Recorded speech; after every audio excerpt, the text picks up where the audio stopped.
देखो यहाँ पे आवृत्ति बीजी, देखिए यहाँ पे जरा समझिएगा, यहाँ पे दो चीज़ें हैं, एक है आपका आवृत्ति और दूसरा क्या है आपका बीजी। तो इस आवृत्ति का मतलब होता है आवरण, क्या होता है आवरण होता है, और बीज का मतलब आप समझते ही है जो बीज होगा, यानी कि ये बीज कैसा होगा आवरण युक्त होगा, क्या होगा आवरण युक्त होता है। यानी कि आवृत्ति बीजी के जो पौधे होते हैं ना, वो जो बीज होता है वो आवरण युक्त होता है, यानी उस बीज के चारों तरफ क्या होता है आवरण पाया जाता है, ठीक है। लेकिन इसके पहले पढ़े थे अनावृत बीजी, जिसमें उसमें आवरण आपका नहीं पाया गया था। अब यहाँ पे बात करें हम लोग कि जो आवृत बीजी होता है, तो जितने भी आपके फल हो गए, जितने भी आपके फूल हो गए, फल फूल, जितनी भी आपकी सब्जियां हो गई, जितनी भी सब्जियां हो गई, या जितने भी जो है आपके, जैसे बात करें हम लोग घास के बारे में, तो ये सभी जो है ये संबंध रखेंगे कहाँ से आपके आवृत बीजी से। तो आवृत बीजी से संबंध रखते हैं क्या सर, जो हमारे सब्जी हो गए, फल हो गए, फूल हो गए, अनाज हो गए, घास हो गए, ठीक है, अनाज भी हो गया आपका, ये सभी संबंध कहाँ से रखेगा आपका आवृत बीजी से रखेगा, ठीक है। तो वैसे ही अगर कहा जाए कि बताइए इसमें जो है इसका आवृत बीजी का सबसे बड़ा पौधा कौन सा होता है, हम लोग तो अनावृत के बारे में पढ़ते हैं कि सबसे बड़ा पौधा जो होता है सिकोया होता है, लेकिन इस आवृत्ति बीजी में जो है सबसे बड़ा पौधा कौन सा होगा। हालांकि फल फूल सब्जियां घास और अनाज सभी पाए जाते हैं यहाँ पे, जितनी भी चीज़ें होती हैं, ठीक है। बता सकते हैं सबसे बड़ा पौधा इसका क्या होगा। हाँ वही है क्या, हाँ जो बोल रहे हो यूकेलिप्टस, यूकेलिप्टस इसका मतलब क्या होता है, अरे यूकेलिप्टस यानी कि जो सफ़ेदा होता है, देखे हो ना सफ़ेदा, सबसे बड़ा पौधा इसका होता है, किसका आवृत बीजी का, ठीक है। तो आवृत बीजी का सबसे बड़ा पौधा पूछा जाए तो क्या होगा यूकेलिप्टस होगा, ठीक है, यानी कि इसका सबसे लंबा पेड़ हो जाएगा। अब इसमें जो है आपके फ्लावर यानी कि फल, हमें फ्लावर मतलब फूल, यानी कि फूल जो है इसमें हमेशा आपके मौजूद रहेंगे, फूल क्या रहेंगे इसमें मौजूद रहेंगे, इसलिए इसको फ्लावरिंग प्लांट भी कहा जाता है। क्या कहा जाता है फ्लावरिंग प्लांट। फ्लावरिंग प्लांट का मतलब समझ रहे हैं ना, फ्लावरिंग प्लांट इसका अर्थ क्या हुआ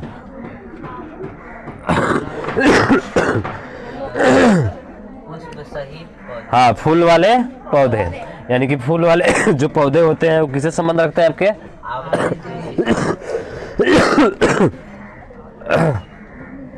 आवृत बीजी से, ठीक है।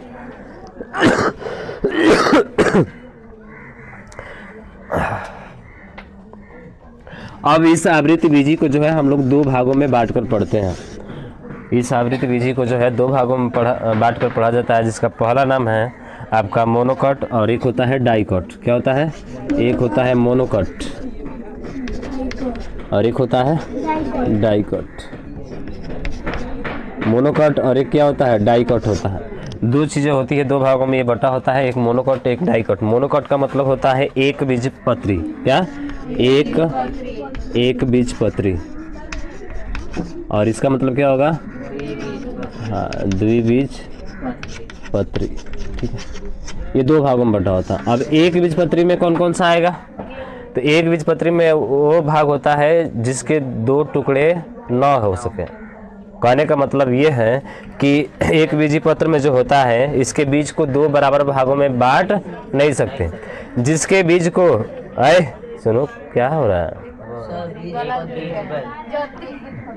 अच्छा एक बीज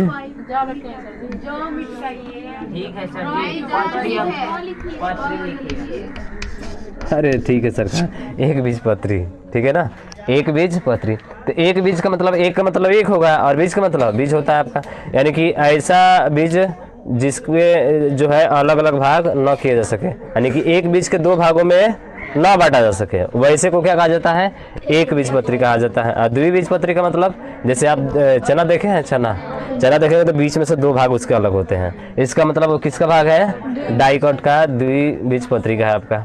वही बात करें अगर यदि हम आम की, तो आम भी किस में आएगा डाइकॉट में। अरे फाड़ते हैं ना उसको बीच में से, तो दो भाग नहीं निकलते हैं उसके, तो इसका मतलब है कि वो भी क्या है डाइकॉट है। समझ रहे हैं ना। अगर वही बात करें हम लोग जो है चावल की, किसमें आएगा एक बीजपत्री, भाई उसको अलग कर नहीं सकते। बात करें हम लोग गेहूं की, एक बीजपत्री होता है, उसको भी नहीं कर सकते हम लोग। बात करें सरसों की, जानते हैं, बहुत चालाक है तो हमको लगता था कि सरसों वाला आप नहीं जानते होंगे, लेकिन जानते हैं। सरसों का भी होता है ना, जब उसका ऊपर वाला छिलका हटाओगे ना तो उसमें दिखेगा 2 भाग उसके अलग होंगे वहाँ पे, ठीक है। तो ये होता है मोनोकॉट और इसको क्या बोलते हैं डाइकॉट। आपसे पूछा जाता है, 4 ऑप्शन दिया रहेगा और पूछेगा बताइए कि कौन सा एक बीजपत्री पौधा है और कौन सा द्विबीजपत्री पौधा है, ठीक है। तो आप आसानी से बता सकते हैं। लेकिन वही अगर बात करें कि एक आम का पेड़ का छोटा सा थल्ला, ठीक है, और एक जो है गेहूं या सरसों का, मतलब 2 दिए जाए आपको, देखने में लगे कि एकदम एक जैसे हैं, तो इन दोनों में आप अंतर कैसे बता सकते हैं कि ये जो है द्विबीजपत्री पौधा है या ये जो है एक बीजपत्री पौधा है। कुछ पौधे ऐसे भी होते हैं, जैसे मान के चलिए कि सरसों है, ठीक है, सरसों का पौधा, यानी कि उसके पौधों को देखकर आपको बताना है ये कि कौन सा द्विबीज होगा और कौन सा एक बीजपत्री होगा। बता सकते हैं आप? बता सकते हैं? नहीं बता सकते हैं। आज सरसों का पौधा देखे हैं,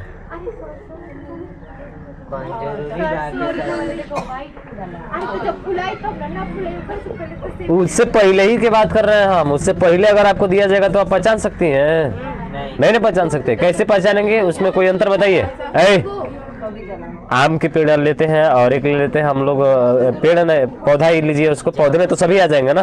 हाँ, आम का पौधा और एक जो है गेहूं का पौधा है, ठीक है। गेहूं का पौधा या सरसों का ही पौधा ले लीजिए, तो आप इस दोनों में कैसे अंतर स्पष्ट करेंगे? कोई 2 अंतर बताइए इसमें। सरसों और उसके बाद से चाहे अरहर है ना, तो अरहर और उसके बाद से आपका क्या हो गया आम का, या सरसों का ले, सरसों का ले लीजिए, सबसे अच्छा रहेगा। दोनों एक जैसे दिखते हैं इसमें। अगर दिया जाए आपको तो अरे जो भी मान के चलिए एकदम छोटा सा पौधा है ना अभी, आप देखिए कुछ पौधे ऐसे होते हैं जिनको जो है सुनिए, कुछ पौधे ऐसे होते हैं जो देखने में सेम लगेंगे, आप उसको पहचान नहीं सकते कि वो जो है वास्तव में वैसा होता है कि नहीं होता है, ठीक है। आप नहीं पहचान पाएंगे। लेकिन पहचानना कैसे है, तो उसमें 2 चीज होती है, एक बीजपत्री में और उसके बाद से द्विबीजपत्री में। तो एक बीजपत्री में जो होता है उसके पौधे काफी कमजोर होते हैं। एक बीजपत्री में उसके पौधे कैसे होंगे, काफी कमजोर होंगे।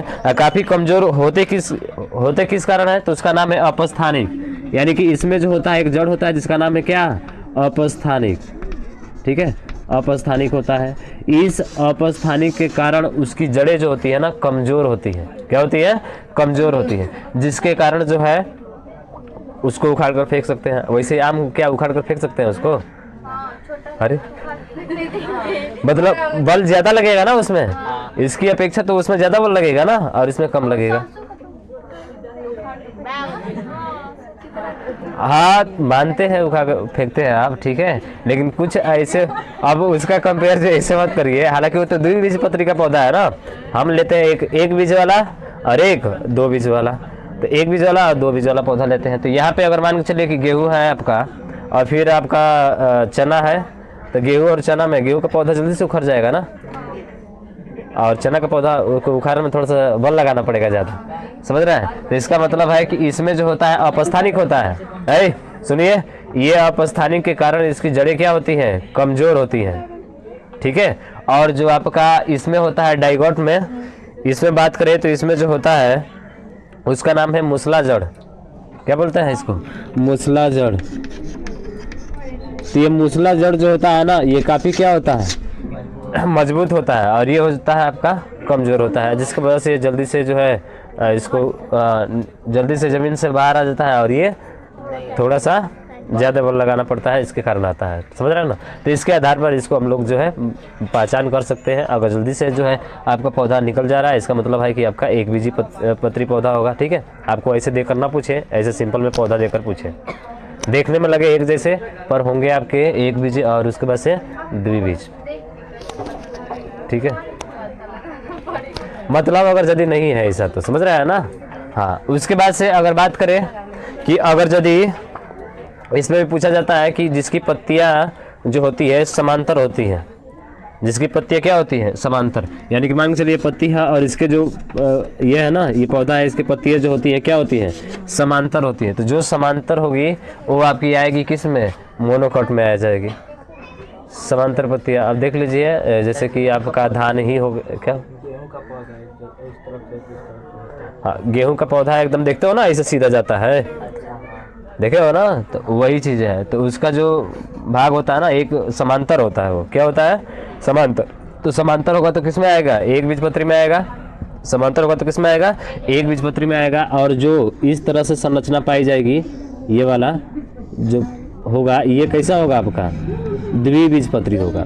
कैसा होगा आपका, द्विबीज। अब बताइए आम का पेड़ हो गया, ऐसे ही होता है ना, हाँ आम का पौधा है तो ऐसा ही होता है। इसका मतलब क्या है, द्विबीजपत्री है। ये क्या है, द्विबीजपत्री है, जो समांतर नहीं होती हैं। और ये क्या होती हैं, समांतर होती हैं। हाँ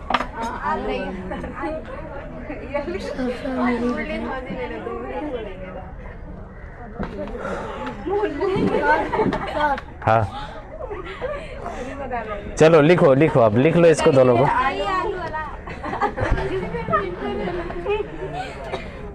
वो भी तो आपका बात करें उसके तो वो भी एक बीज में ही आएगा, एक बीजपत्री पौधा ही होता है। अरे वैसे जैसे हम कहें चना का है ना हमने, तो चना का देखो अपने आप दो भाग अलग हो जाते हैं, ठीक है। अब वो कह रही तो कई को आँख निकल जाता है, तो कई बीज बाकी हो जाएगा तो उसमें कह रही है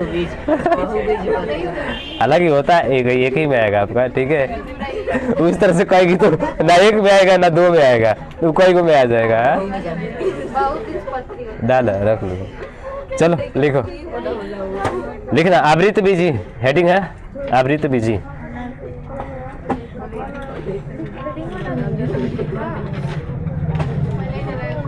ज्ञानदीप नहीं आया है, डेली का आता है ओके। ये क्या है, किस लिए, किसका, प्रतिभा को ना देना चाहिए। अच्छा पहले से फिक्स कर दी का पहले से इसकी आप दे देते कि हाँ ले लीजिए। हंक, हंक मैंने कहा होता है जी, चॉकलेट है, बट गदा है वो तो देखते ही हम चॉकलेट है हम पूछ रहे हैं हंक का मतलब होता है क्या। चलिए लिखिए, लिखिए चॉकलेट खाएंगे नहीं, छोड़ के तो खाली देखिए ना, खाने में देर थोड़ा लगेगा चलिए लिखिए लिखिए लिखिए। आवृत बीजी का तात्पर्य है, आवृत बीजी का तात्पर्य है, बताओ ना। बर्थडे का चॉकलेट देखो घर पे बढ़ा रही है। एक तो फायदा है लड़कों से, लड़के लड़कियां जिसने बर्थडे आता तो खिलाते हैं सब। चलिए आवृत बीजी का तात्पर्य है आवरण युक्त बीज, आवरण युक्त बीज, आवरण युक्त बीज। आवृत बीजी के पौधे, आवृत बीजी के पौधे जड़ तना एवं पत्ती में, आवृत बीजी के पौधे जड़ तना एवं पत्ती में पूर्ण रूप से विभाजित होते हैं, पूर्ण रूप से विभाजित होते हैं।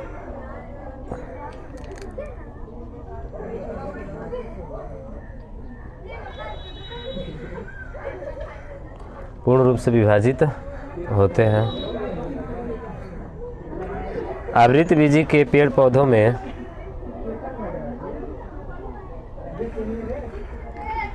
आवृत बीजी के पेड़ पौधों में, आवृत बीजी के पेड़ पौधों में जाइलम और फ्लोएम पूर्ण रूप से विकसित होते हैं। आवृत बीजी के पौधों में जाइलम और फ्लोएम पूर्ण रूप से विकसित होते हैं।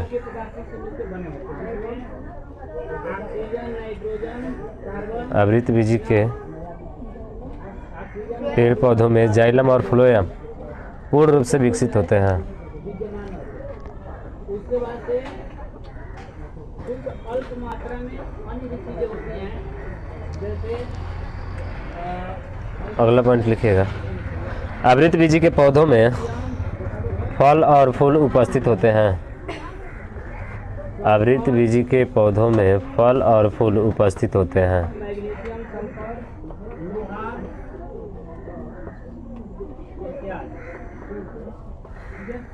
आवृत बीजी के पौधों में फल और फूल उपस्थित होते हैं। किसके बने होते हैं या कौन से तत्व से पाए जाते हैं तो ऑक्सीजन नाइट्रोजन अगला, हाइड्रोजन पाया जाता है। सभी सब्जियां, अल्प मात्रा में और भी कुछ चीज पाए जाते हैं फल फूल अनाज एवं घास। सभी सब्जियां, फल फूल अनाज एवं घास।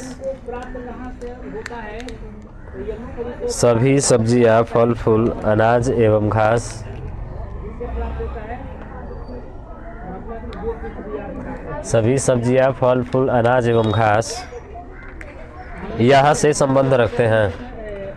यहाँ से संबंध रखते हैं। छूट जा रहा है काजी।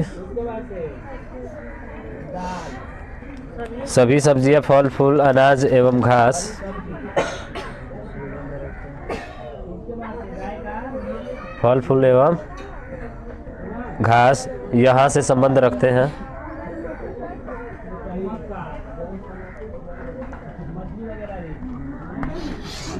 अगला, यूकेलिप्टस यहाँ का यूकेलिप्टस ब्रैकेट में लिख लीजिएगा सफ़ेदा। यूकेलिप्टस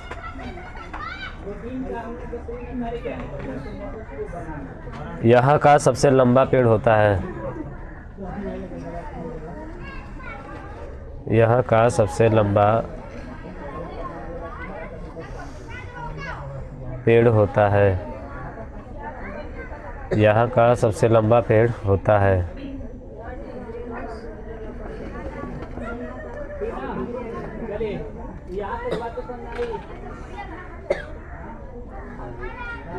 होता है, ठीक है।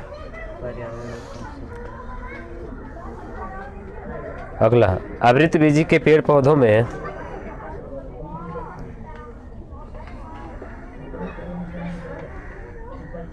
एक मिनट रुकिएगा। आवृत बीजी के पौधों में, ठीक है। आवृत बीजी के पौधे लिखिएगा। आवृत बीजी के पौधे को दो भागों में विभाजित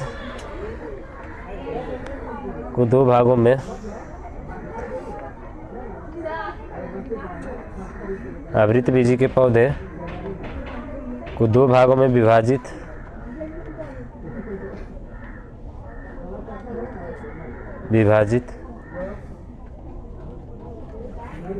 होते हैं। आवृत बीजी के पौधे दो भागों में विभाजित होते हैं।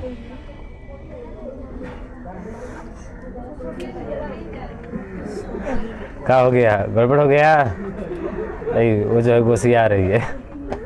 हाँ, के वहाँ पे जो बोल दिए हैं, ठीक है ना, वही छुटा है। चलिए, कोई दिक्कत नहीं है। लिखिएगा भाई, एक तरफ लिखिए एक बीजपत्री और दूसरी तरफ लिखिए द्विबीजपत्री। लिखिए एक बीजपत्री और दूसरी तरफ लिखिएगा द्विबीजपत्री। दो तरफ डायग्राम बनाकर एक साथ लिखिए इनको। एक बीजपत्री और द्विबीजपत्री।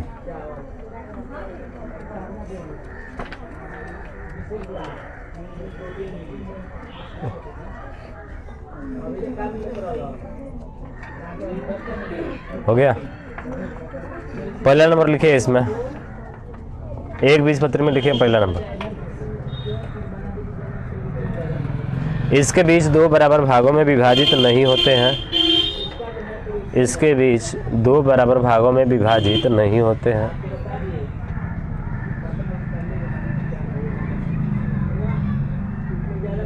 इसके बीच दो बराबर भागों में विभाजित नहीं होते हैं।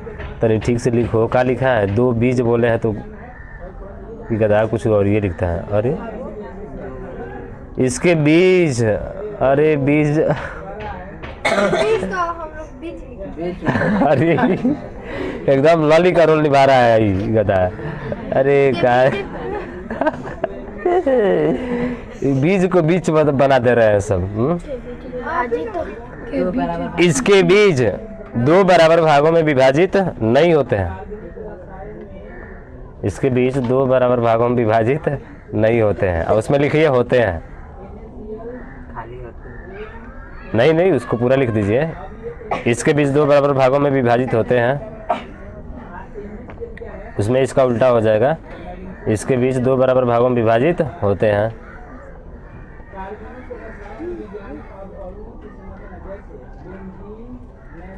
बराबर भागों में विभाजित होते हैं।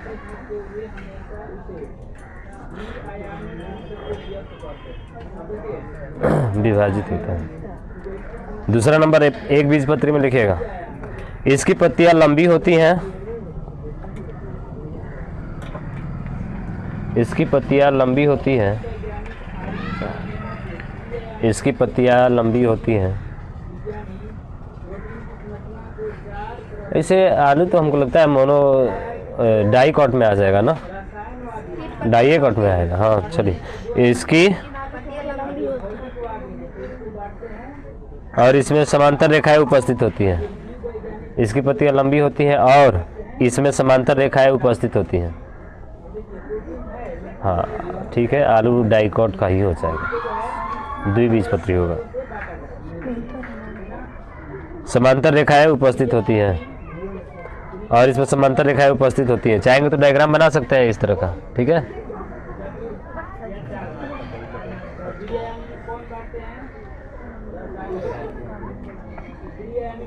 अगला पॉइंट लिखिए, उसमें लिखिएगा इसकी पत्तियां अंडाकार होती हैं।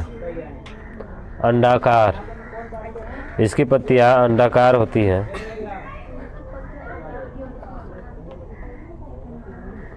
इसकी पत्तियां अंडाकार होती हैं एवं इसमें इसकी पत्तियां अंडाकार होती है एवं इसमें तिरछी रेखाएं उपस्थित होती हैं। एवं इसमें तिरछी रेखाएं उपस्थित होती हैं। इसमें तिरछी रेखाएं उपस्थित होती हैं।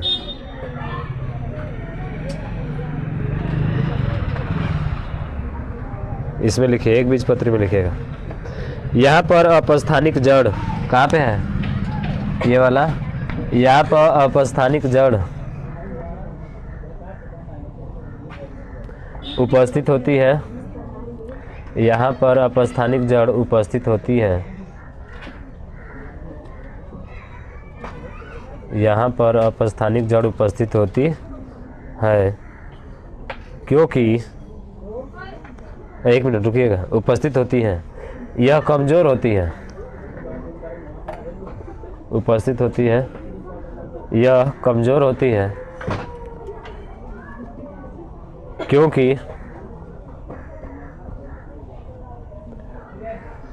क्योंकि यह मिट्टी में ज़्यादा अंदर तक नहीं जाती है। क्योंकि यह मिट्टी में ज़्यादा अंदर तक नहीं जाती है।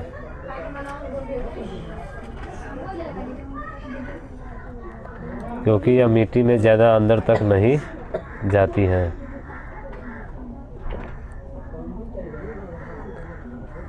नहीं जाती है, हो गया। उसमें लिखे द्विबीजपत्री में, यहाँ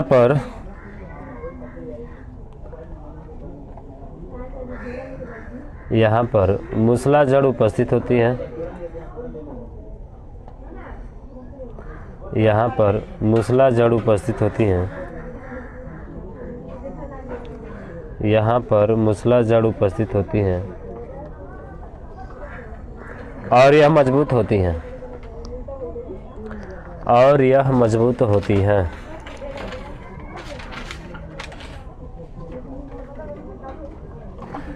मजबूत होती है तथा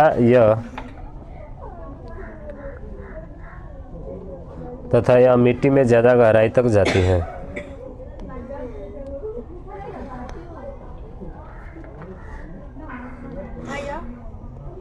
मिट्टी में ज़्यादा गहराई तक जाती हैं।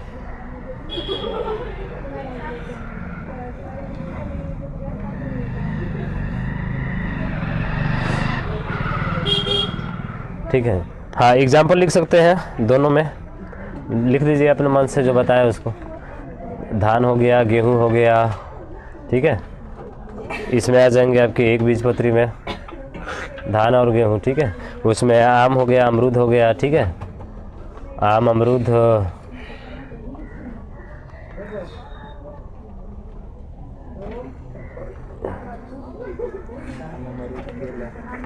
हाँ आम अमरूद आ जाएगा, ठीक है।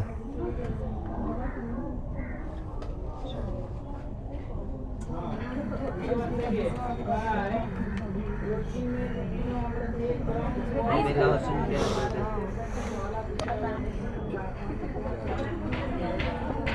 तो पहचान सकते हैं ना, दिया जाएगा ऐसे तो। और कौन सा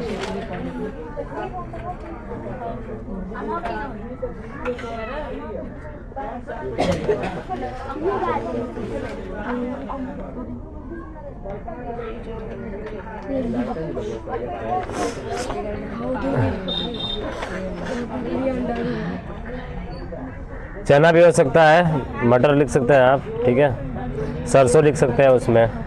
लहसुन और प्याज किसमें? लहसुन भी उसी में जाएगा, डाइगॉट में ही जाएगा।